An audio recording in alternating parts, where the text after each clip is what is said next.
I attended a 32-player local tournament, and I'm going to showcase the first place Lord deck list and also the second place Kaido deck list. I'll also be showing my Zoro deck build and my matchups throughout the tournament.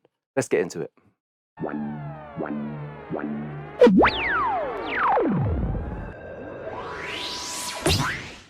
In first place for the 36-player tournament, we have the winner Michael. He used a lore deck, which we're going to get into now. Big shout out to Michael for letting me take a picture of his first place deck list. I feel quite awkward asking people for a deck list because, as you can imagine, with Treasure Cup round the corner, players just want to keep their cards as close to their chest and not try to give away too much of their game plan.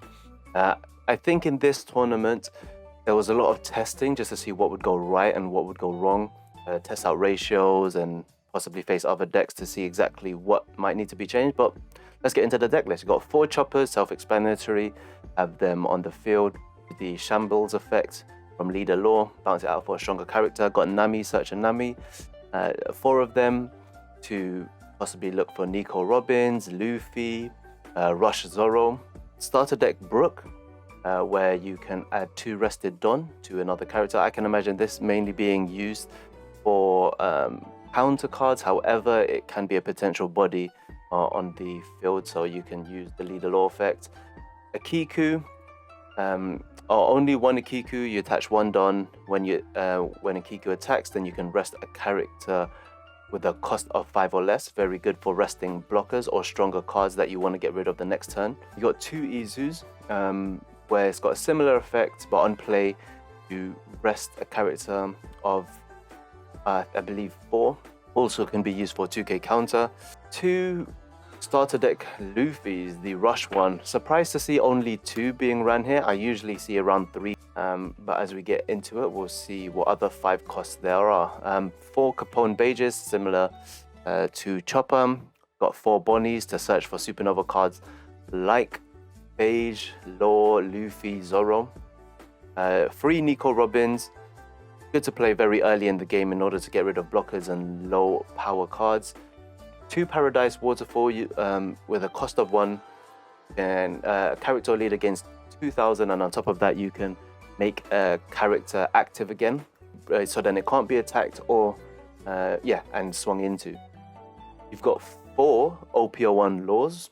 You got 1 law from the starter deck where on play you can make a character active again. I can imagine that card being used really well with Luffy actually. So if you've got Dawn attached to Luffy and it's swung through blockers, then you can potentially swing again. 4 Otamas, 4 Zoros.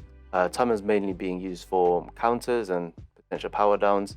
4 Zoros, self-explanatory, 3 cost, rush ability, busted card.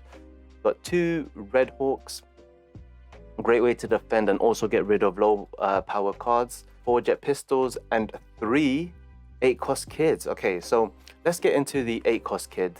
With his ability, you can summon a card of 3 or less by just resting the card.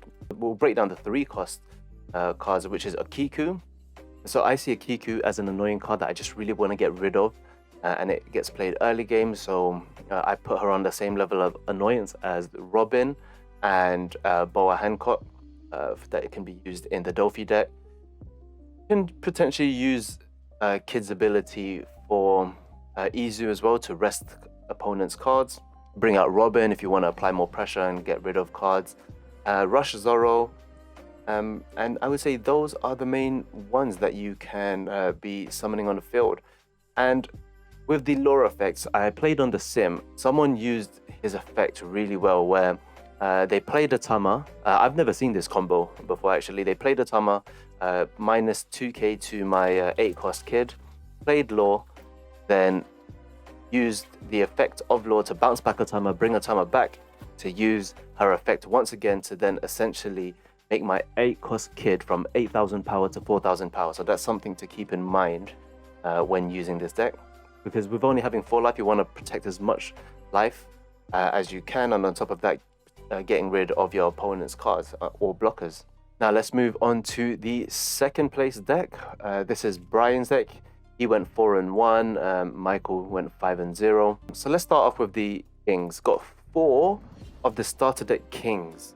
and 2 of the OP01s. It's crazy. I've never seen this many Kings and Kaidos in the deck. So if we look at it now, he's running 3 of the board wipe Kaidos and 4 of the starter deck Kaidos. I played Kaido in the Super pre-release, and for me, I was bricking a lot with those cards.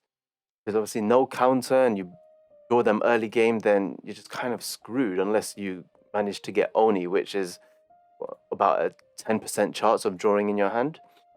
You got Fukurokuju, 2 of them, 6 cost, vanilla card, 8k power, 4 Black Marias, 4 ultis. Can imagine ulti being just used mainly for counter. You got 4 Kurizumis, 3 Sasakis, you got 2 Jacks. The deck that he has, I possibly would look to run more of these Jacks because of the cards that he could potentially be bricking with.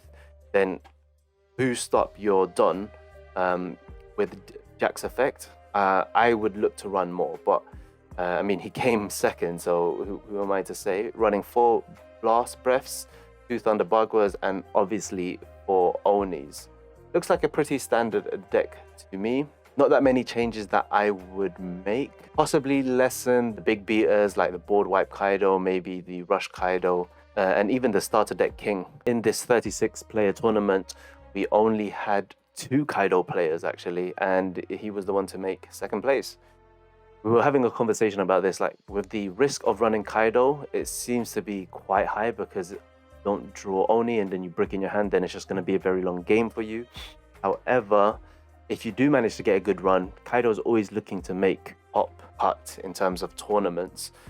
Sometimes you don't even need to draw it into Oni. I've played in the OTCG sim where the opponent didn't have Oni within the first couple of turns and didn't even play it throughout the match, and I still ended up losing because of the firepower that this deck has when they do eventually get to the later game of having within the 6 to 10 curve.